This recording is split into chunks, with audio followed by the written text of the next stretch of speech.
included a tremendous delivery of new projects, new plant and equipment, commissioning through 2 jurisdictions, as Jubilee continues to expand very aggressively so, and roll out what we refer to as the Jubilee Way, which really is a way of approaching waste and tailings in a manner that requires true processing excellence to unlock the value that so many have missed in these waste and tailings, and overlaying that with a very strict policy we pursue of zero effluent, which leads to a natural rehabilitation philosophy within our group that forms an integral part of our designs as we roll it out. And we always are very proud to show the people the before and after footprint of these projects before Jubilee gets involved, while we're involved, and once we have completed such a project.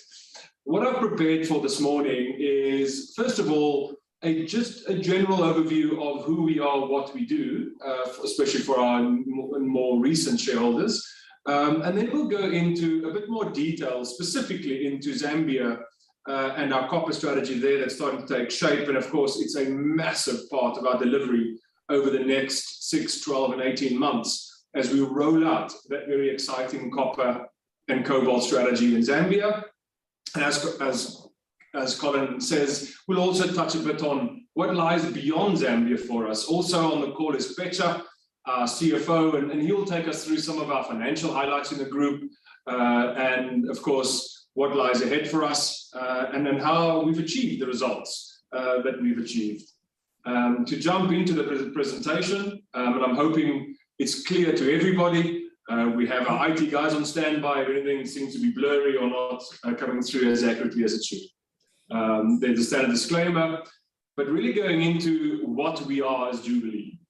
We have stated quite clearly that we are a diversified metal group. When we started life as a platinum group metals company, it was the first of many metal groups that we had set ourselves up to pursue.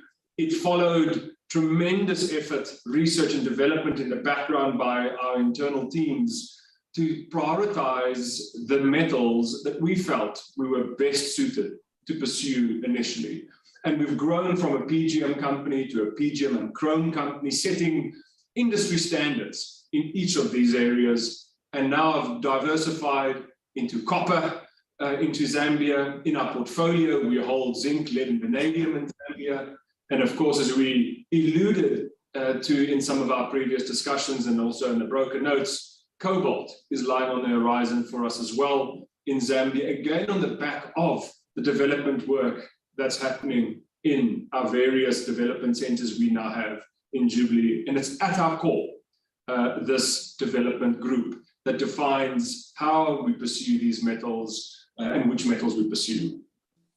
As we've said, we take mining liabilities and turn them into assets. It's something Jubilee has educated many areas of the industry on the potential that these assets hold. We always inform people, and in fact also educate people, that there's always a very good reason why metals are in waste. And therefore, you need to be able to technically unpack those reasons before you simply can approach and attack such an asset to recover metals. We have become and are proud on the client pool and the set of clients we hold. Our brand has traveled exceptionally well. We've become the processor and partner of choice for many large companies in South Africa, where on the chrome side alone, we've become a significant chrome concentrate producer of clients' material without having a single mine at the moment within Jubilee. As we've said, we are a profitable company. Our results will show it, and Pecha will touch on that. And our earnings profile and the growth in our earnings profile has shown that. This past year, we have invested heavily back into our businesses to ensure we don't only have a short-term growth in earnings, but that we have sustained earnings in a company and in an industry that we are pioneering and establishing as an established, defined industry focusing on the recovery of metals out of wastes and various tailings depositions, requiring very specific solutions. As we've said, at our core, how Jubilee was established, how this team was established, is a core of exceptionally experienced and technically excellent engineers and individuals driving the excellence and unpacking the solutions that we apply throughout the various projects we are involved in. And we use this experience, and as Colin will touch on, we use this experience and this knowledge as we now drive our diversified and global strategy into various metals group on the back of the successes we've had in the current operations. At our very senior management team, which is our internal exco team, we have a very enviable team put together. The presentation will be on the website for those who want to go through the CVs and backgrounds of these individuals, highly recognized names in their own right for their expertise and where they operate. You'll see that the company is naturally in its evolution process, in our growth process, have grown in our teams as we're forming and have formed a very dedicated South African team, a very dedicated Zambian team, and as we alluded to last week in an announcement, also will be forming a very dedicated global strategy team made up of some of our most senior and highest performing members of our teams. Our board, made up of a very diverse board, diverse skills, well represented internationally. Nick, chairing our AGM earlier, as well joined our board as our non-executive member. Each of these individuals well recognized for their contributions. At this point, before I go into our strategy, our operations, I'm going to hand over to Petra to just take us through some of our financial results that we announced a couple of weeks back. Petra, could you take over, please? Absolutely. Thank you, Leon. So we are pleased to present another set of excellent results for Jubilee for the financial year ending June 30, 2021. And this was driven by delivering, as promised, also by further growth and development and across the board in all our various segments of operations. Our revenues increased strongly by 143% to just about £138 million.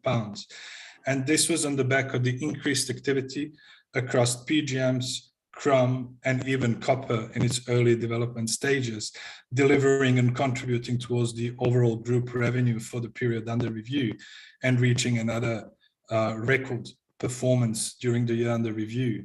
Not only did we increase our operational capacity and delivery, we also in the process have continued improving on our efficiencies and profitability as a result. So EBITDA itself increased quite tremendously and it reached over £50 million for the year, posting another very profitable year for the group. Overall, the chrome production reached a record. We stood at just about 750,000 tons for the year, with PGM production reaching, as promised, above the target at about 50,000 ounces plus for the year under review. These are the numbers looking back over the previous 4 years that show that Jubilee keeps on growing at a tremendous pace, and that's driven by both additional business development, additional production facilities being put in place, and it's worth bearing in mind that even the year under review was actually packed with various initiatives in terms of acquiring additional new feed sources, expanding on our production capacity and so forth. So overall, this growth is very much expected to continue going forward. Robust revenue and earnings growth achieved with very high levels of profitability, and that's all the while we actually carried on investing in our infrastructure, investing into integration and plan the further growth across South Africa and Zambia, and this did include some operational downtime. Nonetheless, the result compared to the previous year are substantially better and stronger. So strong cash flows as a result. Jubilee continues to be a strong cash generator. Our balance sheet is very much not geared in a net cash position. Most of our cash that comes out of our operations gets reinvested into operations, and we keep on investing. So out of 24 million operational cash flow, we actually put back close to £20 million into the operation back, supporting our growth going forward. So key figures, as discussed, is is revenue at a level of 132.8 million, attributable earnings at a very strong increased margin now at 54% to 71.1 million pounds, and the EBITDA at just about 50 million compared to 22.2 in a year prior. Overall, the margins across our business, and that's PGMs, chrome and copper, continue to improve. If you look into the individual contributions of various operations, PGM revenues continue to be the strongest contributor to the overall group result in operations. So 88.8 million came out of PGM revenues, obviously attributable earnings. So those are only the earnings that are attributable to Jubilee, excluding anything that's going towards the JV partners and structures. It's 62.8 million pounds for the year. Overall ounces produced 50,162, and as you would see, very strong revenue per ounce, obviously supported by a bit stronger market during the period under review, and which obviously resulted in a higher pricing and a higher revenue overall. But then also the cost remained at a very low level. Chrome revenue is very strong and a big contributor, and is expected to continue growing with our increased capacity now sitting at about 250,000 tons processing capacity per month. That will continue to grow going forward. Through the nature of the contracts that we have effectively locked in the margin for ourselves. So even though the chrome market is under continuous pressure, Jubilee continues being very profitable, even on the chrome component itself, which obviously is a component feeding into our PGM structure too. Then copper, as we mentioned previously, contributed just about 9.5 million pounds for the period. We obviously expect copper to continue growing going forward. And as we develop our copper operations in Zambia, copper would very much initially match and then exceed what PGMs are currently doing for us in South Africa. Thanks, Pecha. Thank you for that overview. I think there's a few highlights there that definitely speaks to what we're trying to implement in South Africa. A very key component of our business in South Africa, although the margin, as Pecha says, we achieved roughly about a 9% margin on chrome, but it's a fundamental component to our company, as chrome is the business that unlocks our PGM business. Our strategy in chrome was very simplistic, and that was to use our technologies, our efficiencies, and our approach to recovering metals and drive that into the chrome industry to attract more and more clients and opportunities to process their materials, recover at an exceptionally high efficiency their chrome, so that they can enjoy with us that benefit of that technology, while we then focus on the discard of that chrome operation, which is of course the PGM containing material, which we recover through our PGM refinery. So chrome growth very much a fundamental component to driving our PGM growth in the company. And as Pecha said, over the past period, we invested heavily into the chrome side of our business by bringing online several new operations in the group. We touched briefly on ESG in the introduction. It's a component that Jubilee will be bringing out a lot more information to our shareholders and our investors, because what we do, ESG is a fundamental outcome of what we do. It's an integral part of how we design our projects. Our footprint, our legacy we leave behind is a natural reduction of the legacies left behind from historical mining.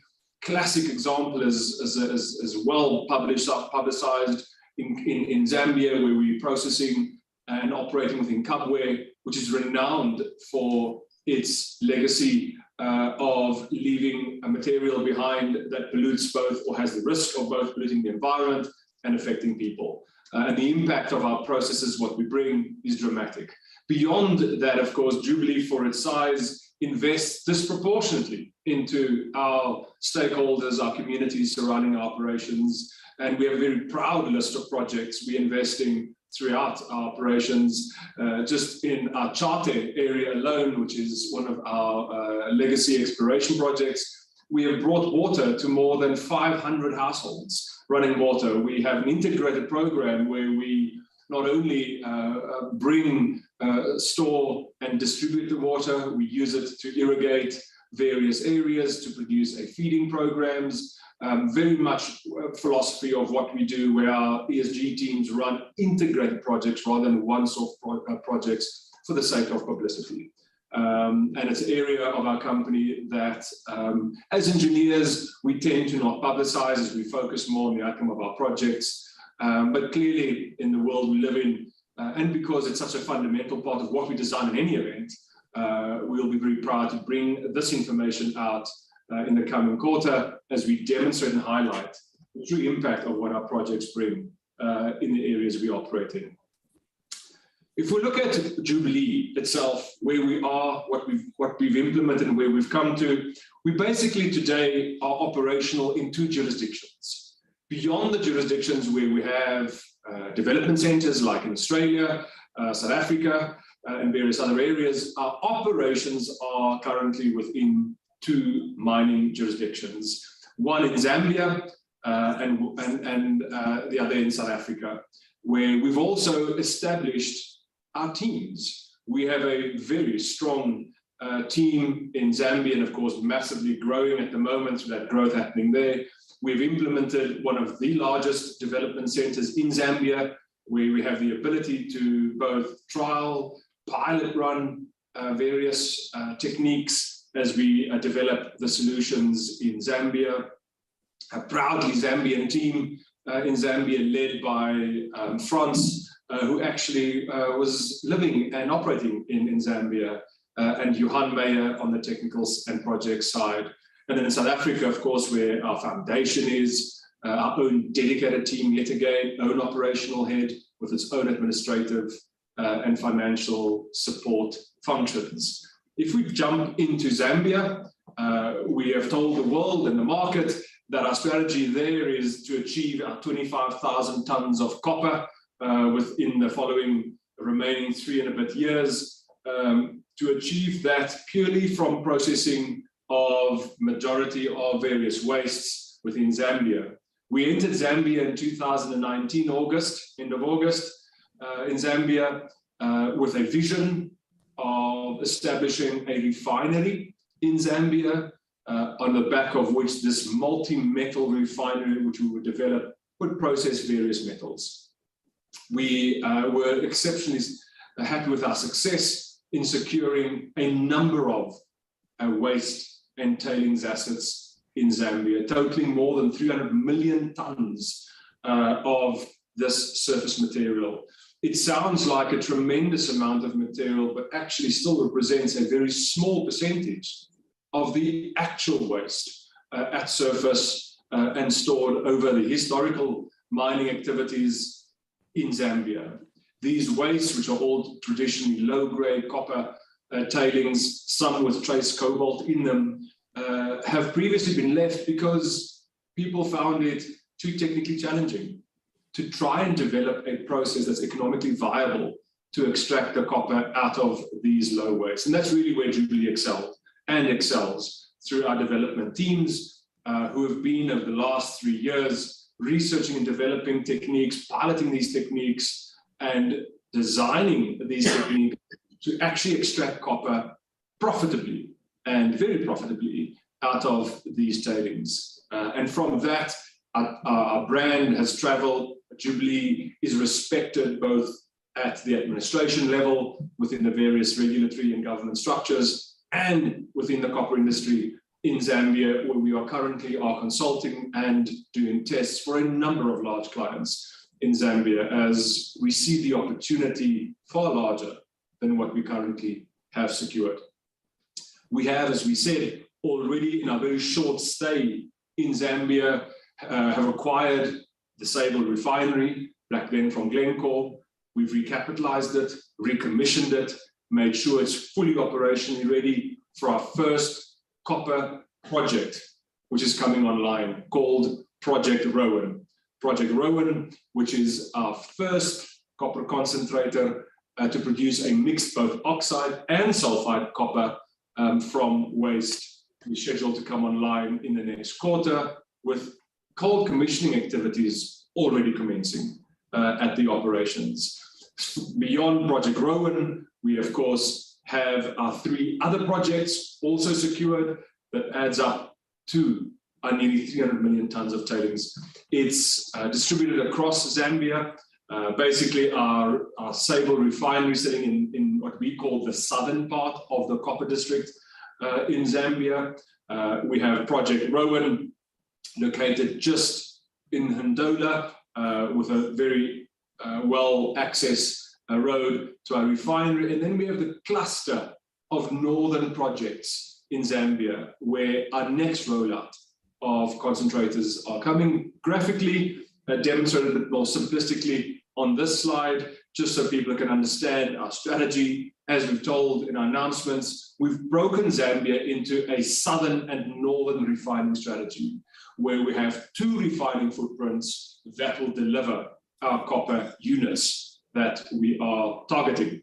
In the southern side, all the little green bubbles showing that it's either fully executed and operational, blue becoming operational, and orange going into a construction phase. You can see the southern part, which really is that first fundamental milestone we as Jubilee are pursuing in our copper strategy, is about to go green, where we deliver a fully integrated from waste to copper cathode tailings project in Zambia, making up our various waste supply. Our copper concentrator has been commissioned at Project Rowan, and that's supplying its concentrates to Sable to refine the copper units. Sable itself has a 14,000 ton per annum capacity, of which we initially will be utilizing approximately 10 to 12,000 tons per annum.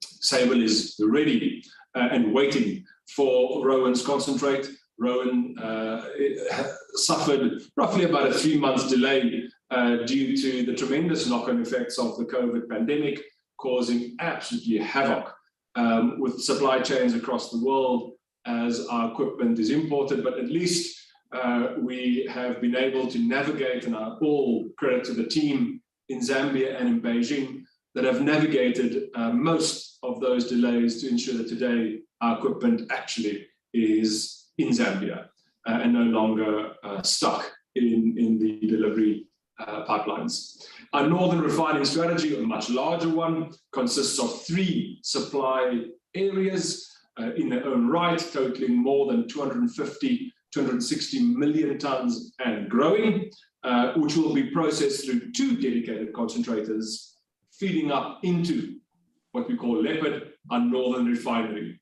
Our northern refinery is under an agreement with Mopani, where we have gained access to a decommissioned area of the refinery that does not form part of their future production, and we are able to access that area to rapidly implement our additional refining footprint capacity, which initially we are looking to establish in the order of about 17,000 tons per annum of capacity, with the ability to expand that comfortably to well beyond 20,000 tons in the near future as our access to resources grow. Looking at our build-up of copper, it's a very exciting curve for any company to have, as we are now entering this critical phase where the inflection point of copper starts, as per quarter, our copper growth will be tremendous as these copper projects kick in and the northern refining side starts kicking in roughly a year after the southern refinery copper strategy comes into fruition. It's also very friendly for funding the projects, since the southern copper strategy is a fundamental part of our revenue and earnings growth, which also supports the implementation of the northern refining strategy, which is a much larger investment for the group over the coming 2 years. Rowan, which is the excitement, it's our first big milestone after the Sable's operational commissioning, is going into its commissioning phase now.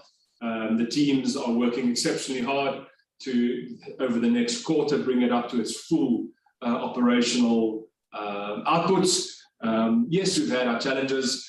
At the moment, we yet again are facing another wave of COVID coming through, but we've been able to ensure that the momentum on the project has not been lost, and our workforce and our teams through our various procedures we've implemented, remain safe and are able to continue the momentum on the completion of this very exciting project.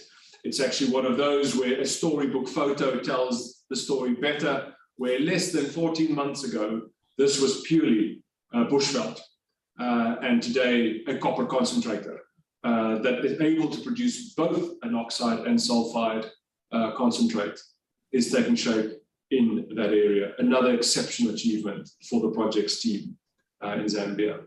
Of course, we've spoken about the next one. It's not as if the team can rest.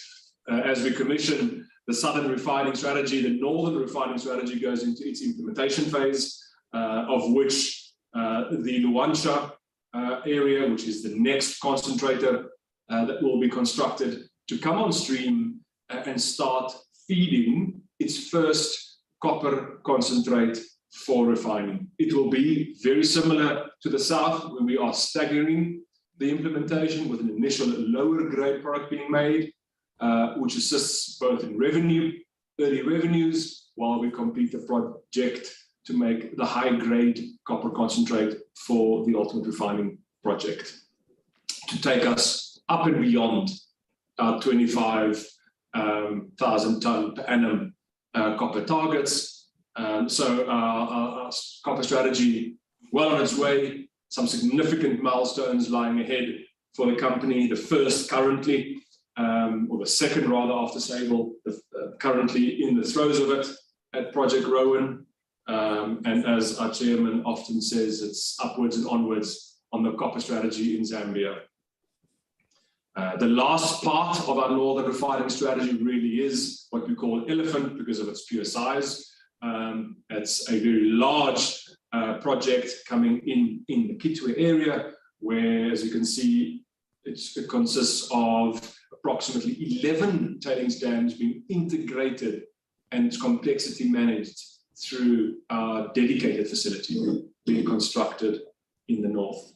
As we've set ourselves a target to maintain our copper unit cost to below $4,500 per unit of copper produced, which you can see in the current copper market and forward-looking copper market, maintains a healthy margin for our copper industry. And it is why the research notes project that the copper revenues will overtake both our chrome and PGM revenues within the next 14 to 18 months for Jubilee. A very exciting future indeed.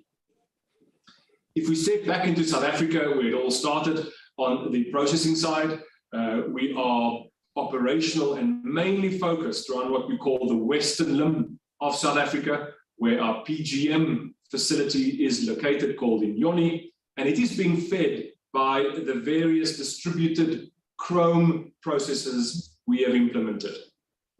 We've informed the market that we've had great success in the eastern limb of South Africa, where we've secured supply of quite a large amount of tailings and future tailings for the recovery of both chrome and PGMs. It therefore offers a natural opportunity for growth to establish a second PGM operational footprint in the eastern limb. And that's something that our EXCO and board is currently considering to pursue such a natural growth for Jubilee to replicate our success we've created and secured in the western limb on the back of those process efficiencies.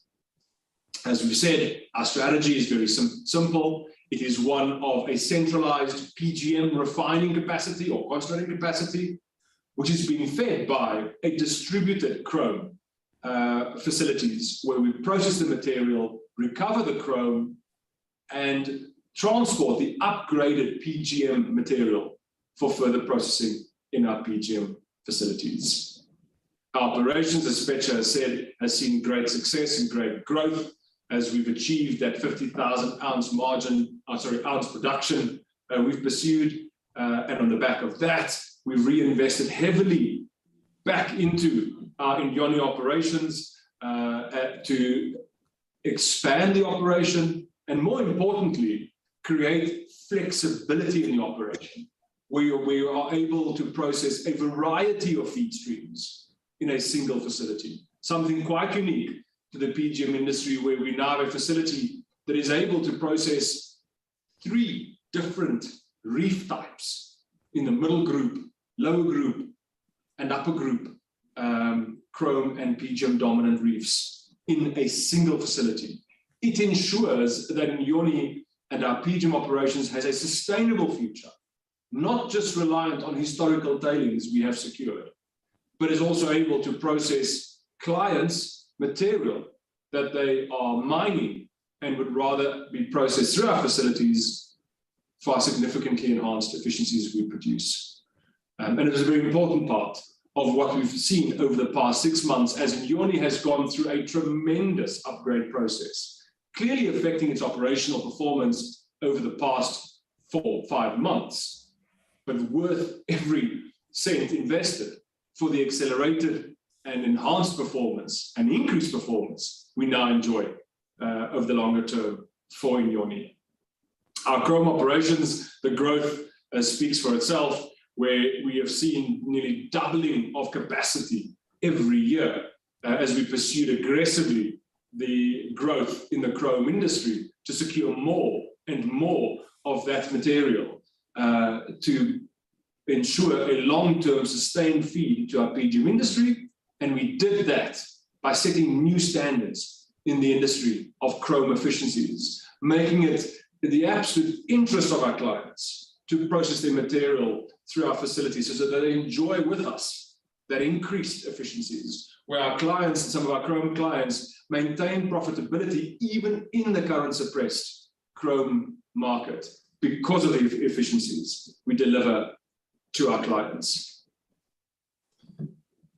That brings us to where we are and what to deliver. Of course, what lies ahead is a lot of excitement, a lot of growth we pursue. We certainly aren't satisfied yet with what we've achieved. We have demonstrated what is capable of being achieved within our industry.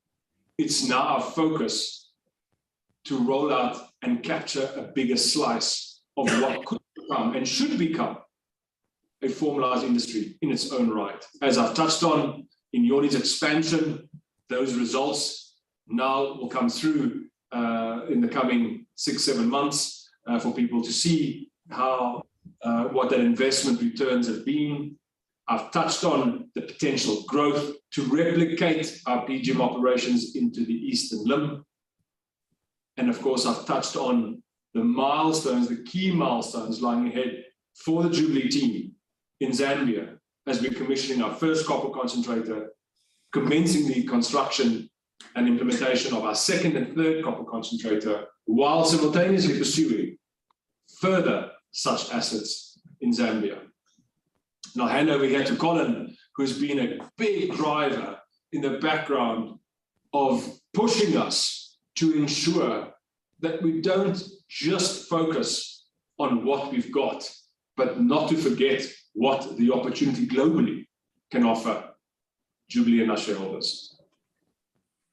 Thank you, Leon. I'll just sort of start by talking about not Project Rowan, but about Zambia. And obviously you've covered it in quite some detail, but I'd like to, from a distance, which I am as chairman, of course, overlooking things, compliment your team on the way they built that plant under the exceptionally difficult circumstances in procuring the equipment, getting the equipment to site, essential lead time items, managing to get them through the door on time. If ever there was a finger nail biting exercise, that was one, and well done, Leon and team. So we're on that line now for Q1 to building up to our 10,000 tonnes of copper.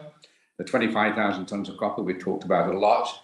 I, for one, and this is Colin talking, not Leon, but I'm sure underneath he feels the same, is that 25,000 to me represents a modest target for an aggressive group like Jubilee.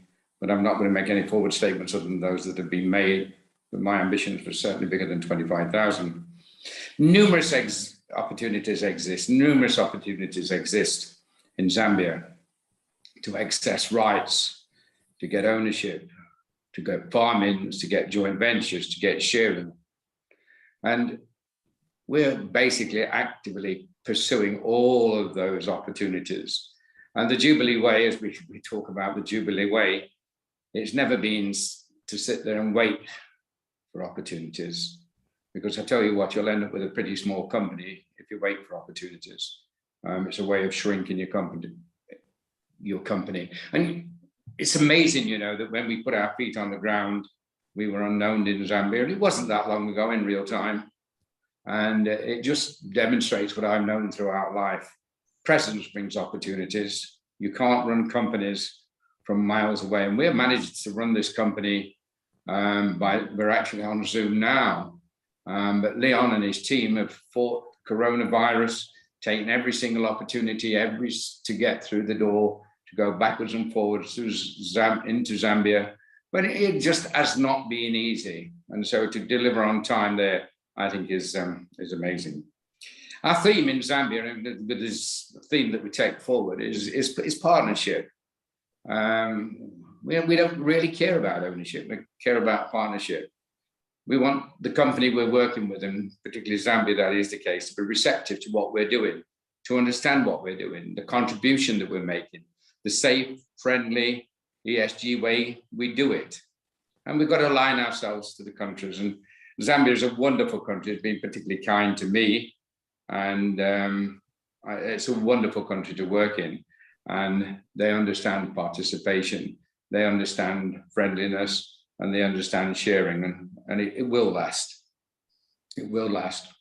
You know, and then over the last few years, 5 years, let's say 5 years, we've seen tremendous progress within our group on acquisitions, joint ventures, partnerships.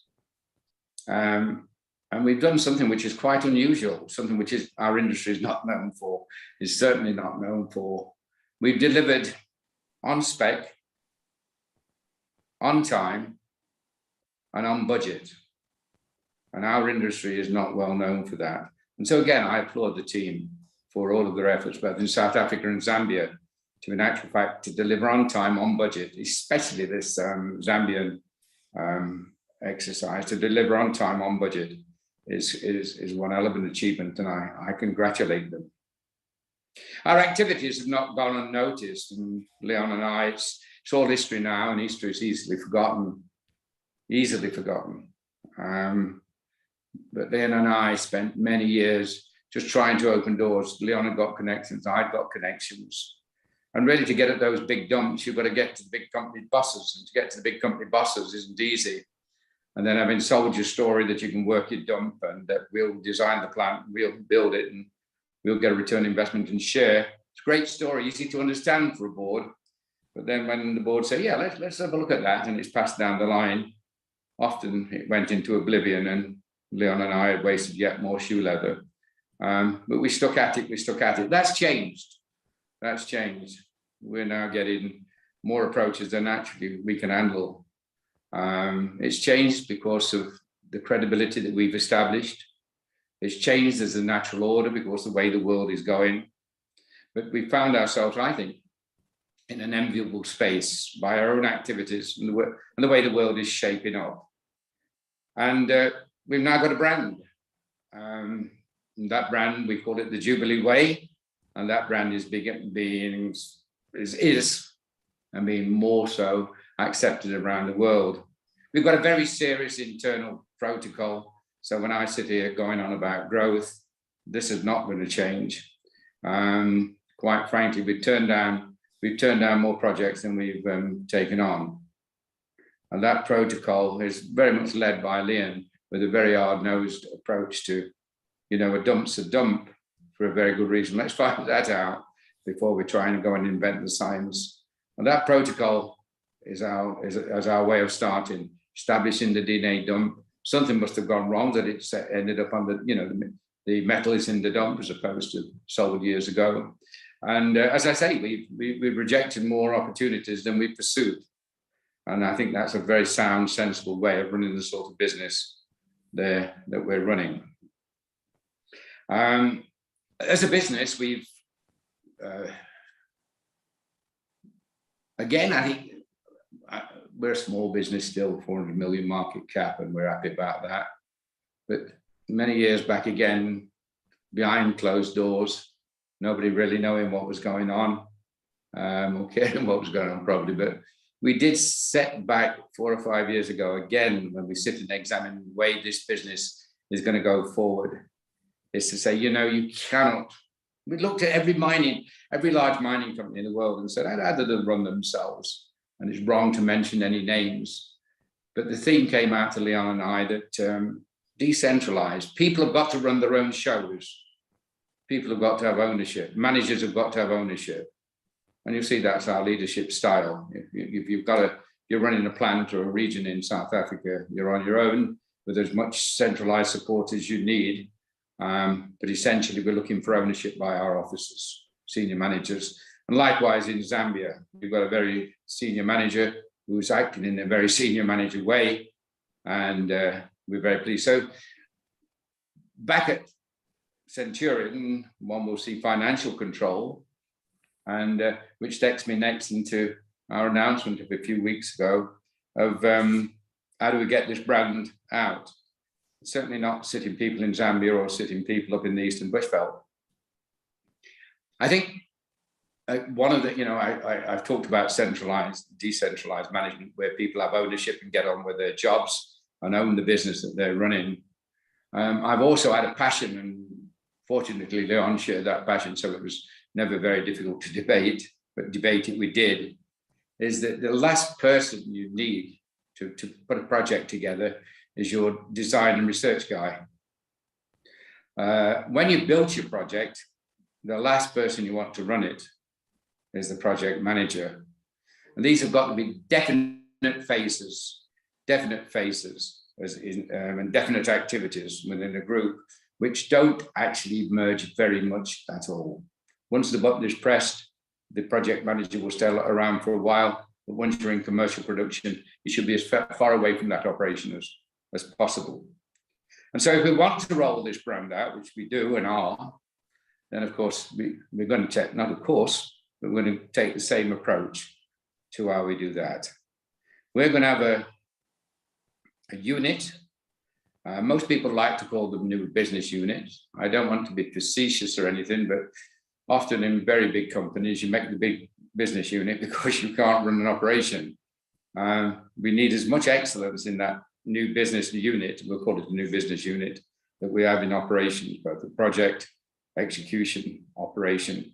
And so we're going to bring in people, possibly reposition people in our own organization who currently work with us to form a meaningful team based in Centurion, of course, which will report directly to the CEO.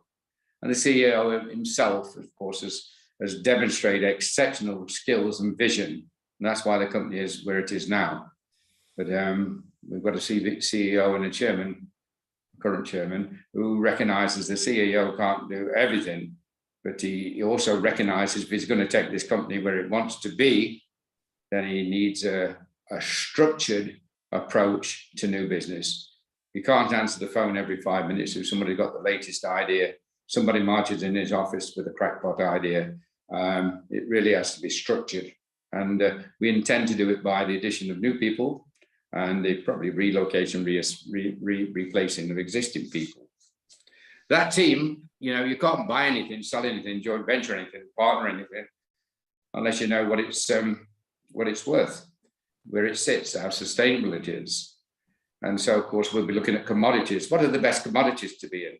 Lots of noise on the television, Bloomberg last night about new age metals, batteries and storage and all of that. And you don't want in 5 years at Harvard to know that that space is probably a good space to be in. Technical merits, as we've said before, some dumps are dumps because there'll never be anything but a dump. So you've got to work out whether you're not taking on a real challenge that you're going to regret. The financial returns, it's just like the Champions League or the Premier League. Some returns are better than others, and we'll create league tables. But before we do anything, we want to know what the population and availability of secondaries in the entire world is. And then, of course, a massive assessment will be country risk. And then when this has all happened, will go into the ESG fit. Might not fit the ESG, might not fit what shareholders want us to do, what government want us to do, what the IFC, the World Banks, you know, that do you coexist with them, or do they do what they do and we assist where we can? And, you know, back to country risk, you know, what have we just seen over the last, you know, we've seen Chile has gone over to a left-wing president. I'm not going to make a judgment call, I'm neither qualified, and it would be rude too. But it doesn't seem to be the formula for better revenues and taxations going forward for foreign companies, some of which have got enormous dependence on their copper contributions from Chile. So there we sit now with a left-wing socialism. New mines aren't being built. And that challenge will come in at a time when we've got to basically by 2030, and I think we're all on the same page, double the amount of copper that is being produced. And copper, you know, I think 25, it's in some tables it's 38%, but I think in real terms it was about 23% of world's production. If that becomes challenged, pretty serious. We see in Peru, a mine's been under blockade for a period.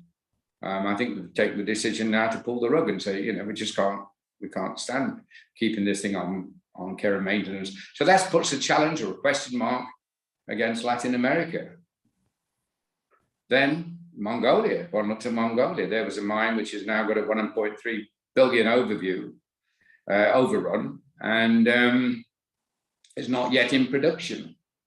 So when we look at this new world, and if Leon and I was to get a successful drill in Chile tomorrow, the gestation period, that drill hole being a mine, is probably 14 years. So I'm talking about, you know, 2030 being crunch time. We're talking about 2025. Every year it gets closer. You know, every day it seems to get closer. So to me, I've made the statement: the small mines are getting closer, but what's immediately available are all these secondaries around the world, where you've got copper countries. You've got to go for those copper dumps, copper secondaries. But then again, you know, you've got to go where the taxation regime is right, where you're welcome, where what you're doing socially, what you're doing is done very responsibly, and there's a share. Both parties benefit, and that, of course, is Leon's style. We partner and we share.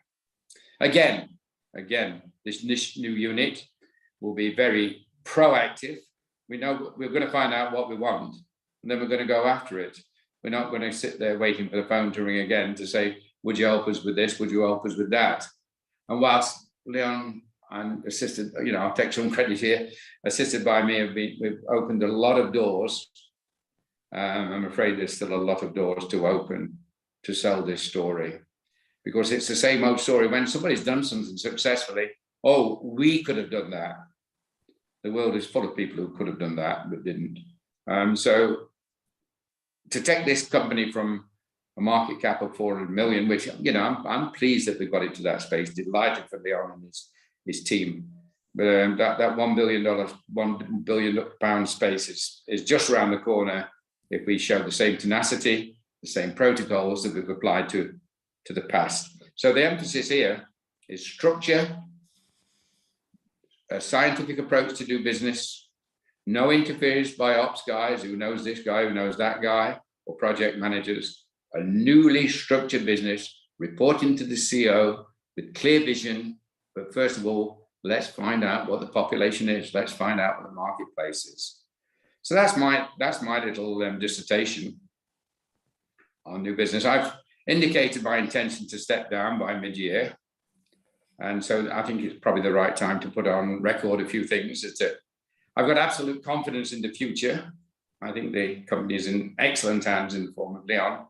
And of course, no business is one man. That's the most dangerous thing in the world. But the team is built. They won't work. I couldn't see them working in a lot of organization, and it needs a Leon to run a team like he's got. They're very strong-willed people with strong ideas, and he puts that team together. He handles them well. He interfaces with them well, and that in no small way has been the underlying reason we've had the success we've had. Again, back to Leon, I think it's been a stellar performance, and I don't think shareholders will ever realise what he's done. I certainly do. I'd like to also, as I say, I'm not going tomorrow, so I don't want to make it a eulogy or that, but I think I'd like to thank everybody who's been part of what I've done, and that's right through the ranks, no matter what the rank. And you couldn't actually finish that by not thanking our early shareholders. Our early shareholders, they shared a lot of pain with us. It was never easy, never going to be easy. 2008 knocked the stuffing clean out of us. Nobody was going to buy any platinum anymore. And we had to sort of reinvent ourselves, and reinvent ourselves we did very effectively. So thank you for those who gave their early support, and to the lenders who's actually enabled the business for our various activities, and to our current shareholders. I wish them well. I really hope that the company rolls for them in the way we want it to roll, and leave very sad. I'm not happy about leaving. Of course, I'm not happy about leaving. It would be, but I leave with a very clear feeling for the company, its progress and performance, and we ain't started yet. We're just, the wheel is now beginning to turn in the right way. So thank you for listening to my little dissertation on how we feel that new business should be done, how we intend to roll out the brand globally, the opportunities that are available to us, and as I say, I'm very confident. So shall we throw the meeting open now then, Leon, to questions? Yes, thank you, Colin. Absolutely. Just to come in onto the new business as well, we will be bringing out quite a bit of news flow in the near future on the structure of the team, the seniority of the team, to reflect the seriousness at which we are pursuing that structure. And thank you very much, Colin, for just sketching the background, which we often don't do well, on what informs our decisions, rather than me just jumping into what we've done. But absolutely, we can throw open and start addressing some of the questions. The questions are grouped into a number of categories, and thank you for the questions. Some of them are clearly really thought through very well, coming from people who really know our company well, and I think these questions can actually assist greatly for a number of shareholders to understand some of the structures of the questions.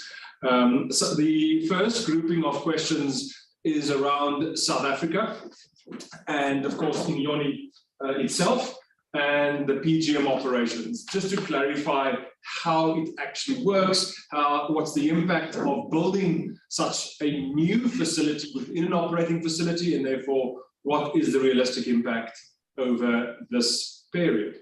What we've stated to the market to date on Inyoni, and you are correct, it is to upgrade that facility by more than 40%, as well as adding a number of new processes to address the various and the types of materials we now process at Inyoni. It had a marked impact over the past 6 months operational performance of Inyoni, but as we stated, the impact of the increased capacity, we very much have set ourselves the target to make up that impact, to still achieve our same ounce profile as the previous 12 months, with the growth beyond that coming through in the following 12 months past June 2022. Just showing again how and why we've made that investment into the Inyoni operations. A key component also of the Inyoni operations is to ensure that more of our ounces we produce come out of our own facility, rather than a joint venture facility where efficiencies are significantly lower than the efficiencies we achieve, simply meaning that for every ton we process, we can make a lot more earnings than simply having it processed through a joint venture facility because it happens to be available. And it's also the driver and the financial logic beyond expanding not only in Inyoni, but also pursuing that further facility in the Eastern Limb, now that we've secured those resources in the Eastern Limb for our facilities.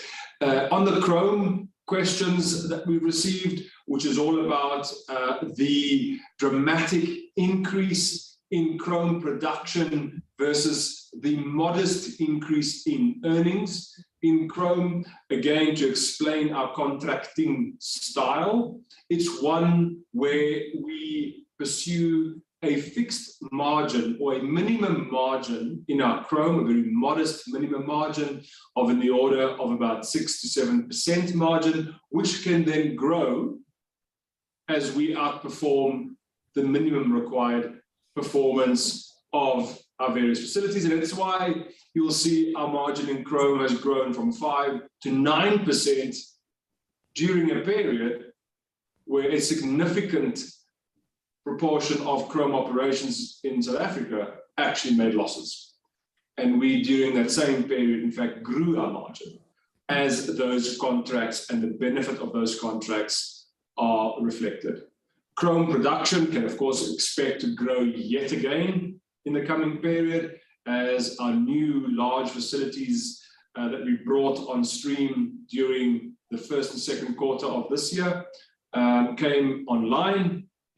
And of course, the end of the period last year towards October, yet another chrome facility was brought on stream in our chrome operations circuit. So as expected, those operations will be reflected for the full period of this financial period, and therefore a significant increase in chrome production can be expected.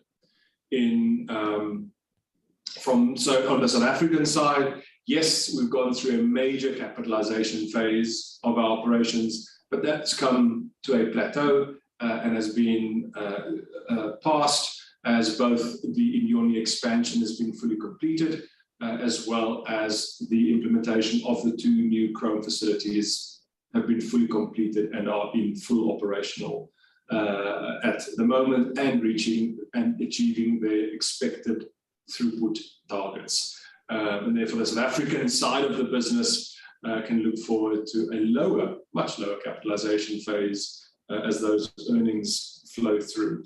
There was a comment around cost escalation or group cost escalation, mainly driven by the South African side, but that cost escalation was the majority of that cost escalation was a once-off write-off or we've made on our chrome asset. We did that simply to be prudent, because at the time of releasing our results, our technical and development center had not yet confirmed the recovery process for that chrome, and therefore we felt it prudent to allow for a write-down of that value, which can and possibly could be reversed once that process is fully completed by our research. And that accounted for nearly a £9 million cost escalation reflected in South Africa. The other group of questions that, again, on South Africa was around what we call our Windsor PGM operations. And just to explain that, the Windsor PGM operations is in fact a joint venture with a platinum producer where we gain access to their PGM facility in the absence at the time of our own facility being expanded. It is not something we would traditionally pursue long-term, as it's got short-term benefit as an overflow capacity for the excessive amount of material we've secured, and where our PGM expansion of our own facilities lag that of our chrome expansion. So we make more PGM feed than what our own facilities could process. And therefore it is a overflow opportunistic capacity, which we definitely look towards in the future to reduce as we capitalize and fully utilize our own expanded facilities. And even more so if the Eastern Limb PGM operations come to fruition. The next group of questions is around Zambia, and specifically, I think we've addressed the timelines around our facilities with Rowan going into its phase now, of commissioning, production, scaling up, and achieving its 10,000 units per annum. And then, of course, the construction phase that now lies ahead for the Northern Refining strategy, which is the next phase of the copper expansion that comes ahead. The detail around those capital numbers through Petra and the team will be made public as the final detailed designs are concluded in the first quarter of this year, where we look specifically replicating what we've done in South Africa, where a single PGM facility is able to process such a diverse source of feed. We're replicating that strategy in Zambia, where in the Northern Refining strategy, a single facility is being designed to process a diverse set of tailings coming in. And just one thing very clearly, as Colin said himself, no single tailings dam is similar. A tailings dam contains the history of that mine, from shallow to deep, various supplies. So it is a misnomer, and that's why there's so many skeletons out there of companies claiming to be tailings companies or processing companies, but being so unsuccessfully, is because tailings dams are so unique in their characteristics. And that component of the design is now being concluded and will be made public in the near term. Of course, as we've alluded to cobalt, and even I see the research note, alluded to the cobalt potential, the Northern Refining side of the project, the tailings in the northern side of our refining strategy has and does contain cobalt, a very exciting component of a metal group within those assets. Our designs, our costs, our project numbers have all been developed and released on the assumption that we do not recover cobalt. Yet our refining and our research teams have unpacked the cobalt refining solution. And therefore we will look to incorporate cobalt into the Northern Refining strategy, adding a tremendous potential of additional revenues and earnings to the Northern Refining strategy, because the majority of your costs have been incurred by bringing the material into your facility, getting the metals into a solution, which includes cobalt, and now simply refining out the cobalt in addition to the copper. So the northern side has a tremendous opportunity that the cobalt does offer to come in. And as you can imagine, cobalt prices dwarfs that of copper. So cobalt can potentially pursue and in fact even exceed copper revenues into the future. There are questions then around our initial lead, zinc, vanadium asset, which of course still hold in Zambia, and which we initially commenced a construction component of the zinc refining circuit, which is a first step towards also extracting the vanadium and the lead. The board took the decision, as we announced, to delay the implementation of that project on the back of the volatility, mainly in the vanadium side of the project, where vanadium prices have seen an extremely volatile period, where Colin touched on future metals, energy metals, battery metals of various names. That drives a massive volatility in the metals as various technologies and approaches out-trumps the next metal, where nickel, vanadium, cobalt, or lithium is seen as the next future energy storage or energy generation battery component. The beauty of it is that we are able at very short notice to in fact initiate and implement that project, because it's fully designed, fully tested, and in fact we even have our dedicated pilot facility fully operational on those metals. And the board constantly reviews that metal price grouping to ensure that we have a view on it's not short-term, but it's long-term price or forward-looking prices on that project. The last group of questions we saw was specifically relating to our global strategy. To understand, of course, every shareholder's question is not just the opportunity, but the cost of such an opportunity that we pursue. We see driving that opportunity no different as we've done Zambia and South Africa, where the funding for Zambia is being structured as a dedicated business unit. Petra has been at pains at ensuring that the South African assets or the PGM and chrome operations aren't implicated in the funding of the business unit of copper, and that it's segregated.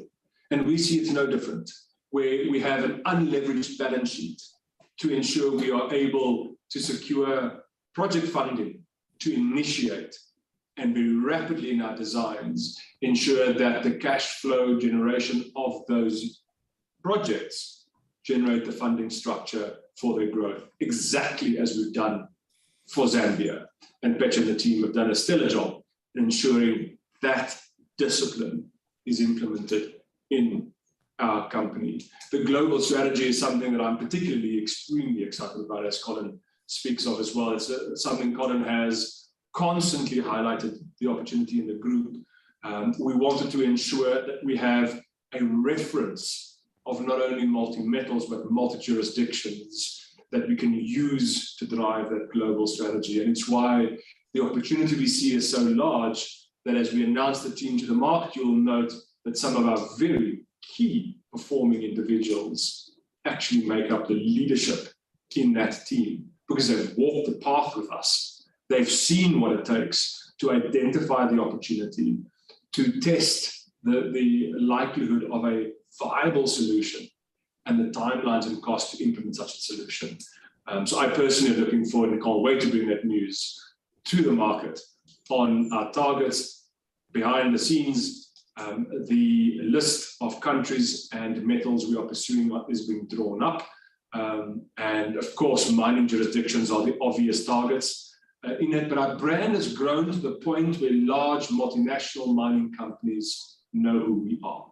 And that's the part that really is also driving the potential in this opportunity. And that is the group of questions we've received. We always invite questions from our shareholders. Please, through our website, we have the email address to us. We try and turn around answers to those questions from our shareholders as quickly as possible.